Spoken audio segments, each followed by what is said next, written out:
All right, everyone. My name is Amanda Finley. I am with COVID-19 Long Haulers Discussion Group. And today I'm joined by Angela Reiersen. Dr. Reiersen, I want to say explain yourself. Explain yourself. Yeah, thanks for the introduction. It's good Yeah, to be here. Yeah, I'm a child and adolescent psychiatrist. And so it might seem a little unusual that I'm doing COVID research, but back in March 2020, when I actually had COVID myself, I got this idea that one of our psychiatric drugs might be helpful in treating COVID because of its anti-inflammatory properties. So that's fluvoxamine. And then we did I along with Dr. Eric Lenz, did a couple of clinical trials for treatment of acute COVID. And now we are doing a long COVID trial with fluvoxamine. That's really exciting news. Let's now, before we get into talking about the fluvoxamine trial that you're running at Washington University in St. Louis, where many years ago I typed your letters. We just didn't know it at the time. Can you provide some general information for long haulers who might be looking for clinical trials so that they can participate? Yeah, sure. So let's see. And I do want to make sure we say too, Yeah, we're going to be discussing some treatments here that might have some benefit for prevention or treatment of acute COVID-19 or long COVID, but most of these are not FDA approved for these purposes. So this would be considered off-label use. And though I might provide some general information and, answer some questions, nothing that we discuss here should be considered medical advice. So if you are in need of medical care, consult your own physician. So I also wanted to just as a disclosure mention that because of the previous work with fluvoxamine, Washington University has applied for a patent related to that work. So I didn't know that. Great. Yeah, fluvoxamine awesome. And other sigma-1 agonists for treatment of COVID. And so I haven't received any royalties from that, but I just wanted to make sure I give the full disclosure. And our studies have been funded so far by nonprofit organizations and university funds. And the current long COVID trial is funded by the Balvi COVID Fund. Okay. Great. So let's see. So some of the trials that are going on right now, if you can look at clinicaltrials.gov if you want to take a look at some of them. Some of them are targeting various different symptoms. So you can kind of go on the clinicaltrials.gov search page and you can put in some terms like long COVID and then, maybe what type of treatment that you're interested in. If you heard about a trial that might be going on, or symptoms that you were having, and you can do a search and see what's going on and look to see which ones are recruiting. And then you could contact the trial personnel and see if you qualify or not. So some of the things that I saw looking in there recently, there's trials targeting cognitive difficulties, breathing difficulties, fatigue, and autonomic nervous system dysfunction, things like postural orthostatic tachycardia syndrome, POTS. So you can, and other dysregulations of the heart rate. And so you can try to pick one that might address the types of problems that you're having, specifically with your long COVID. And if you check out my Twitter feed, you will see I've actually pinned an announcement about today's town hall at the top of my feed. And then in that thread, I've also included some links to clinicaltrials.gov, description of a few of the long COVID trials that are currently recruiting. And so that'll make it a little bit easier for you if you just want to check that out. Thank you. So thanks for that general information about clinical trials. Before we get to the questions that maybe were or were not submitted to me, would you like to tell us just a little bit about fluvoxamine and your work using this drug in COVID-19 trials? First, yes. What is fluvoxamine and what is it normally used for? Yes, so fluvoxamine, also known by the brand name Luvox, is a FDA-approved drug for the treatment of obsessive compulsive disorder. And it's also sometimes used off-label for treatment of depression and anxiety disorders. And like some other drugs used to treat these psychiatric conditions, fluvoxamine is a selective serotonin reuptake inhibitor, or an SSRI.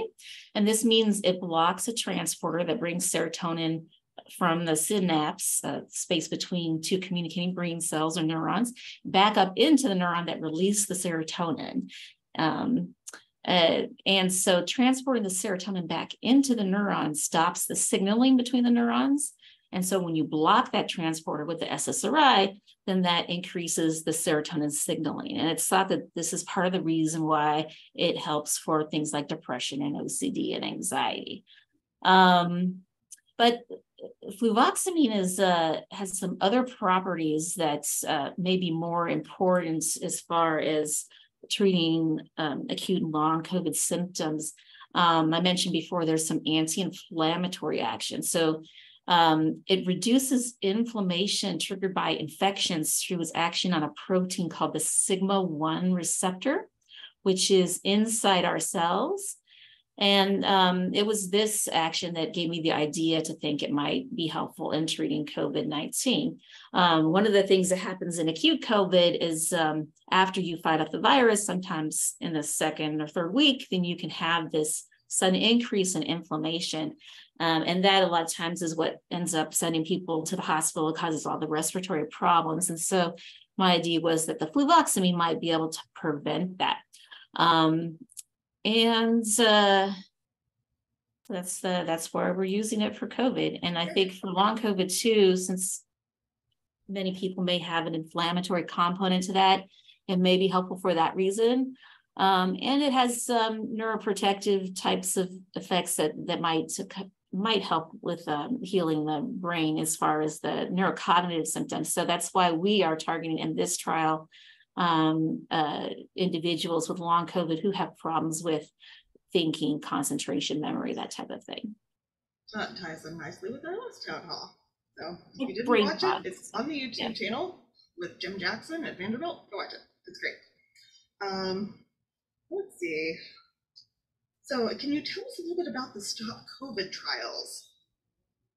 Yeah, so the Stop COVID-1 trial was a randomized placebo-controlled trial for outpatients with COVID-19 and less than 1 week of symptoms. And the study showed a benefit of fluvoxamine, with none of 80 patients in the fluvoxamine group experiencing respiratory deterioration, and 8.3% of the 72 patients on placebo deteriorating. So these results were published in the Journal of the American Medical Association, or JAMA, in November 2020. And then the Stop COVID-2 trial was similar, but we enriched for participants with higher risk factors for severe COVID-19 illness. Despite doing that, we didn't have very many people deteriorate. I think part of it may have been because we had a different variants going around at the time. So it was probably less severe. And so we ended up stopping the trial early because we had lower than expected rates of the primary clinical deterioration outcomes, which meant this study would not have the power to detect a difference between fluvoxamine and placebo, even if we increase the sample size substantially. And, we wanted to get it done and look at some of the things that we did have power to look at, like long COVID symptoms and things. So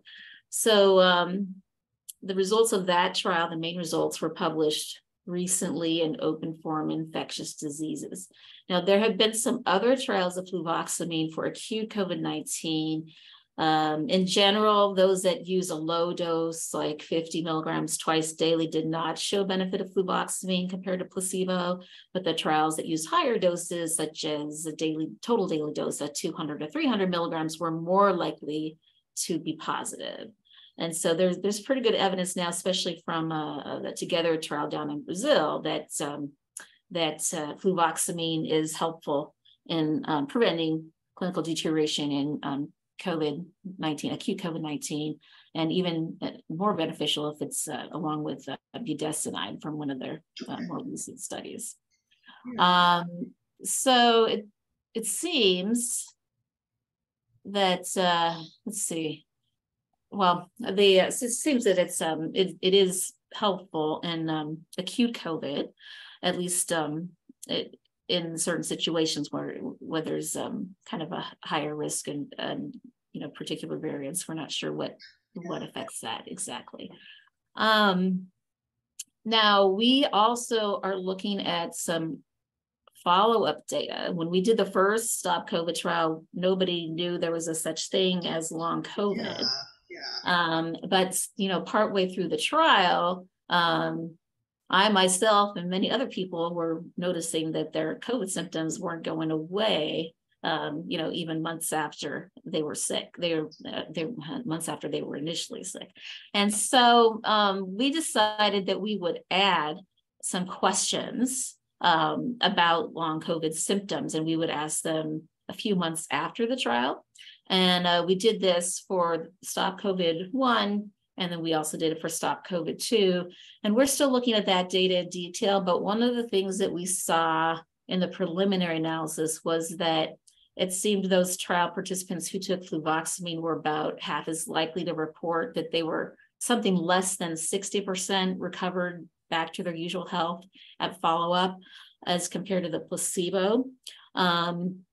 So it seems that fluvoxamine given a couple of weeks during the acute infection can't 100% prevent long COVID, but it might help to prevent severe forms of long COVID. And so another thing we don't know yet is whether fluvoxamine can reduce long COVID symptoms once someone already has developed long COVID. And that's why we're doing a trial of fluvoxamine versus placebo for treatment of long COVID for people who have had, who are at least 3 months past their initial infection and still having some symptoms. Okay. Well, what types of long COVID symptoms do people need to have in order to participate in the study? Yes, so we're looking for about 360 people aged 25 or older who live in Missouri or Illinois and are still having long COVID symptoms 3 months or more past the time when they first became ill with COVID. And specifically, we want people who are having problems with memory and concentration, what some people might describe as brain fog. Participants will be randomized to receive either fluvoxamine or placebo for about 22 weeks, with an option to take fluvoxamine for up to another 16 weeks after that. So even those who ended up getting assigned to placebo during the randomized trial phase will be able to, if they want to, take 16 weeks of fluvoxamine at the end after the randomized trial is over. So, and then to measure the effectiveness of fluvoxamine for long COVID, we're going to ask participants to participate in surveys about long COVID symptoms twice daily for 18 weeks. And also twice during the study, participants are going to complete electronic memory and concentration tasks once daily for 2 weeks.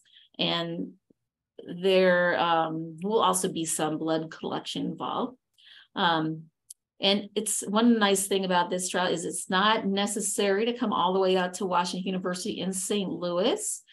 For those who live a bit far away or just prefer not to do any in-person visits, because we do have things set up so it's possible for people to participate remotely, but we are only able to include people who live in Missouri or Illinois because that's where we are licensed. So we're looking for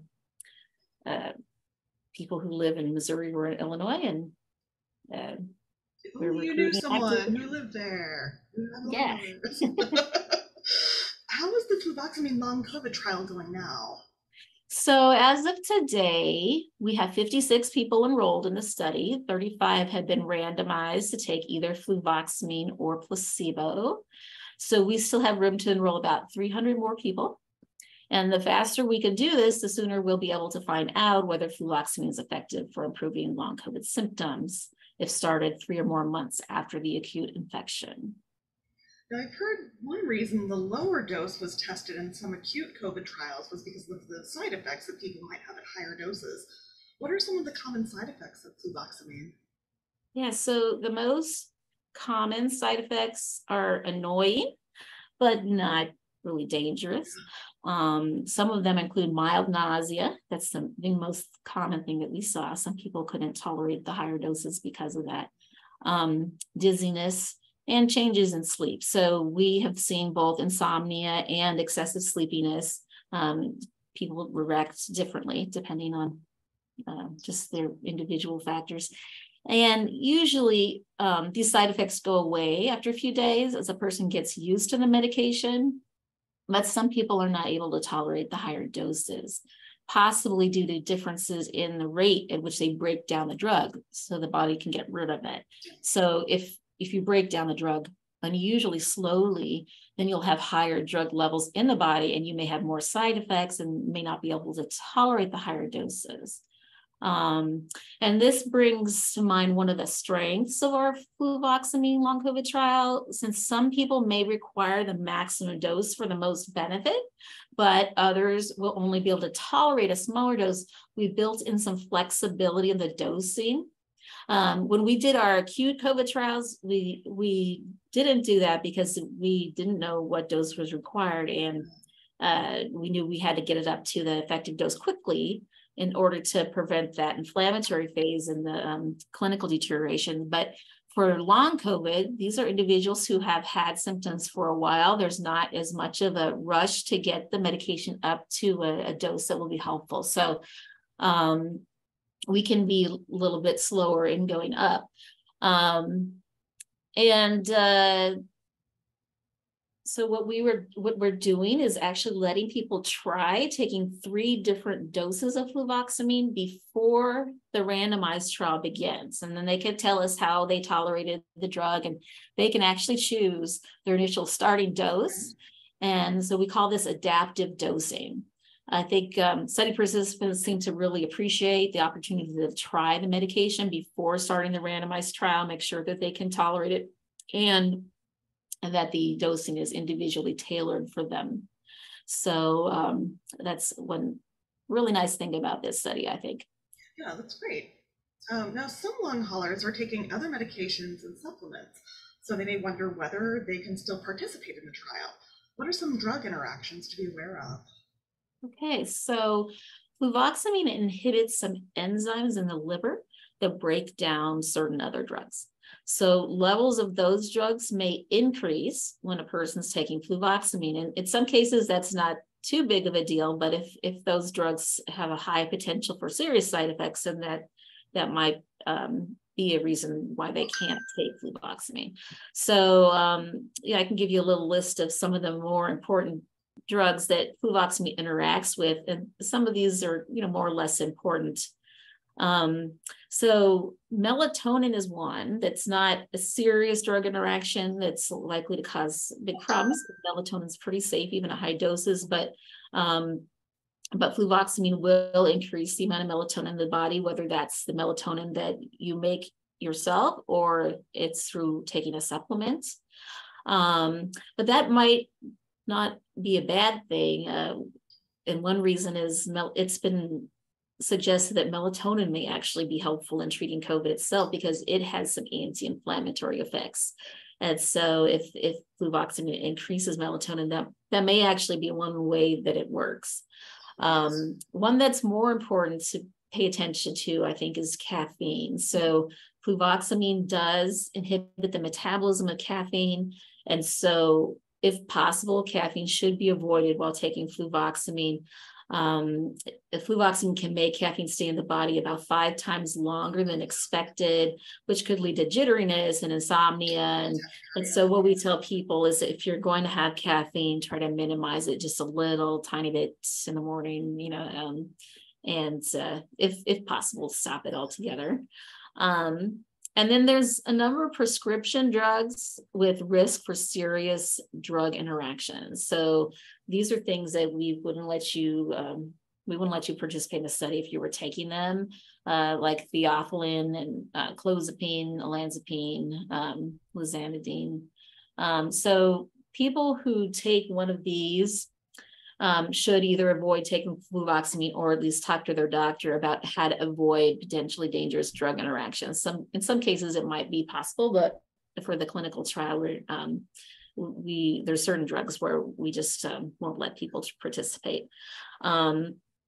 And then there's other psychiatric medications that may have less serious interactions, but we still need to pay attention, like certain antidepressants and psychiatric drugs can interact either through the effects on metabolism, or if they affect some of the same psychiatric symptoms, and sometimes the effects can be enhanced. And so that could lead to increased effects or adverse events. So another thing that we want to pay attention to is individuals who have psychiatric disorders may have different responses to antidepressants than those who don't. Particularly as individuals with bipolar disorder can sometimes go into a manic phase when they take antidepressants, especially if they're not taking a mood stabilizing agent. So that would be another thing that might disqualify someone for the study.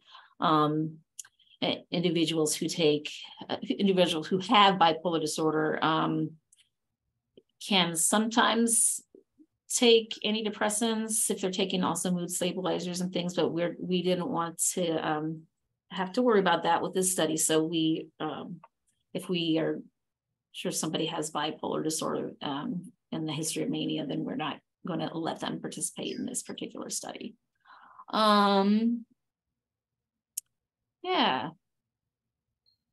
There could be other ones too. You know, one thing, if you're participating in this trial or another one, one resource that you can look at is there's a website that specifically helps you look up drug interactions for medications that are being used to treat COVID in clinical trials or even approved drugs. And so I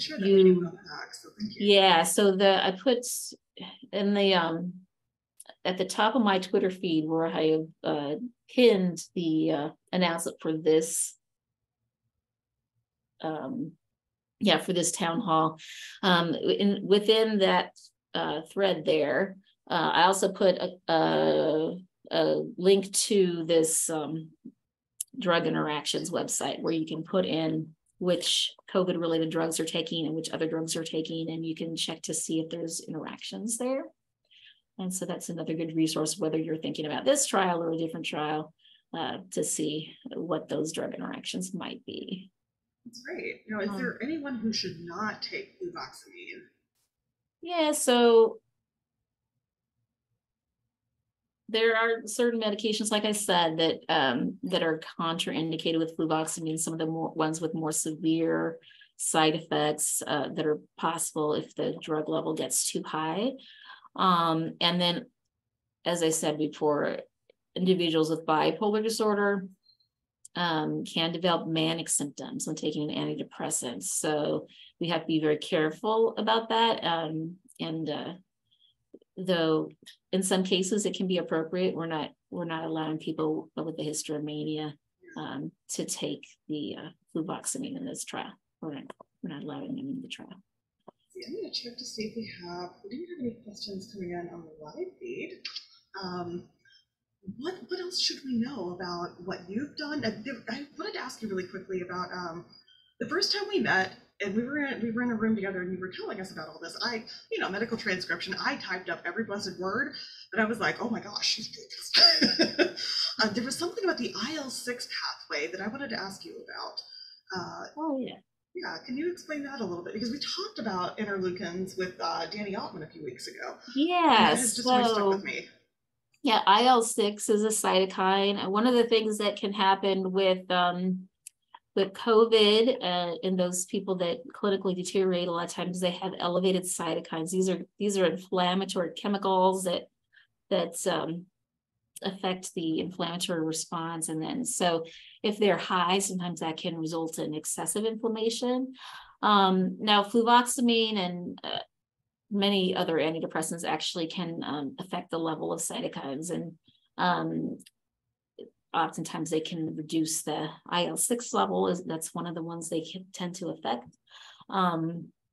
And so that's one potential mechanism. And in fact, the sigma-1 receptor mechanism that I mentioned before, what fluvoxamine does when it binds to the sigma-1 receptor is it causes the sigma-1 receptor to prevent the transcription of these cytokine molecules. So then that prevents you from having such elevated cytokines, and that's how it has its anti-inflammatory effects. You should see my notes from that first session.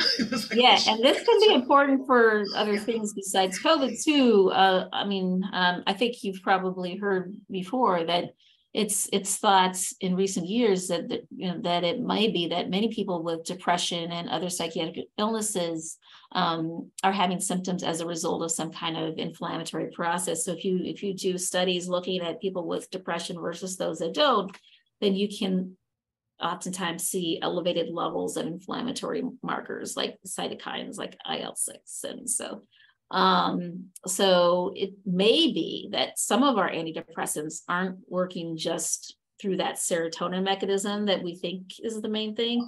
It could be that their anti-inflammatory effects are also something that is helping to treat things like depression. Yeah, that was something I've been meaning to ask you about that for ages now, and I keep forgetting. So thank you. Now, do you have any? Let's see, let me go back over here. Now, are there any other things you'd like to add to the conversation? What else should we know? Yeah. So for those interested in our trial, you can look at that post that's pinned at the top of my feed. There is a study flyer that is posted there as well. And so you can take a quick look at that and see the basic qualifications for the study. And you have to be 25 years or older. You have to have had COVID-19 at least 3 months ago. And then since having COVID-19, continuing to have problems with memory, attention, and concentration. And then the participation, like I said before, is about 22 weeks. There may be some in-person study visits, but it's also possible to do this without in-person if you are not able to come in. And so we're going to ask about questions and things and do the cognitive testing, as I said before. And if people will be reimbursed up to $100 if they participate in this study. And the people to contact for this are Angie or Eris, and there's a phone number 314-747-8906. And then there's a couple of emails there too in the flyer in case you prefer to email to ask about the study. Any other things that you think people would want to know? I think there's a lot of it, and I'll make sure that all of this is we get it out on our public facing page, in the group, on Twitter, wherever we are. Threads, I forget how many apps one more and I'll have the whole set at this point. I'll make sure all of that information is out there so that we can that's good. get you some more study participants and all of this other really good information that you have packed into your head and delivered to all of us. So thank you for that. Mm-hmm. Let's see. And any other thoughts before we call it a day? Yeah, the other thing we could mention briefly, if you want, is some of the other potential mechanisms of fluvoxamine, because it actually has several others that might be going on. Though the reason we initially thought to study was because of that sigma-1 receptor and the anti-inflammatory effect there. There's other things. For example, you may have heard that in COVID-19, there can be kind of a hypercoagulable state, which means the blood can clot too easily. And we think part of the reason is because the platelets, which produce clotting factors, are hyperactivated, and they can be activated by an inflammatory process that's going on with the disease. And so one of the things that happens when platelets are hyperactivated is they can release a lot of serotonin. In fact, most of the serotonin in your body isn't in your brain, it's actually in your platelets. And the platelets use serotonin as a signaling mechanism, and that can actually have some negative effects. And so One of the things that the SSRIs do is prevent the platelets from taking up and storing serotonin. The platelets can't make their own serotonin, and so they have to pick it up from their environment. And if they can't pick it up because you're blocking the transporter with the SSRI, then they won't have so much serotonin to release when they get hyperactivated. So that this can actually inhibit the platelet function a bit, so that there's less, you would have less likelihood of clotting. So that's another thing. And then we already mentioned briefly melatonin, that fluvoxamine does increase melatonin, which may also have its own anti-inflammatory effects. There's another mechanism which might actually make it more difficult for the virus to get into cells. And so this one might be particularly important for people if they're taking an SSRI before they got sick. It might help so that not as many of the cells get infected. And this is by inhibition of an enzyme called acid sphingomyelinase, which makes it makes a chemical that goes into the cell membrane. It actually helps the virus to get into the cell. Okay. And so if you block the production of that chemical, then it's harder for the virus to get into the cell. So that there may be a little bit of an antiviral effect. I don't think that's probably the main effect of fluvoxamine, but especially if you start it really early, then that might be one of the things that's at play in the acute infection. Yeah. Interesting. And what are some other things that hyperactivated platelets might be playing into? I know that's a big question, but I think that that's something that we've talked about before, and I wanted to throw that out. Yeah. So I'm not a huge expert on this, but the platelets interact with some of your white blood cells, like neutrophils, and they can make these little, what they call traps that kind of try to fight off the infections. But they, if you get these things and they persist, and even after you've fought off the virus, then that can be another thing that could be leading to increased inflammation and blood clotting and other issues that seem to be going on. Okay. I think some other things that will be really interesting to look at, say, with our long COVID data, everybody with long COVID doesn't have the same symptoms. There's a lot of things that seem to be common, fatigue and brain fog and other things, but there's a lot of different profiles of symptoms. Everybody's a little bit different in terms of what symptoms they have. And so what we may be able to do looking at the long COVID symptoms, because we asked really detailed questions, is to see which symptoms kind of hang together, and, is there anything that predicts a particular type of symptoms, or are there specific symptoms that respond better to certain treatments or better prevented by certain drugs than other drugs? And so that's another thing that we hope to look at with our data. Well, and I hope you get a great response to this. Let's see if we can get some more people in Missouri and Illinois to sign up so that we can increase your N equals and get some more info. So. But I want to thank you so much for your time today. Thank you for all of the work that you've done, and especially as you've struggled with some of these things yourself. That's pretty extraordinary. So, but I'm going to go ahead and we'll go ahead and press stop, and we'll call it a day, everyone. All right. Well, thanks. It's good to be here. It's good to see you. Bye. Bye.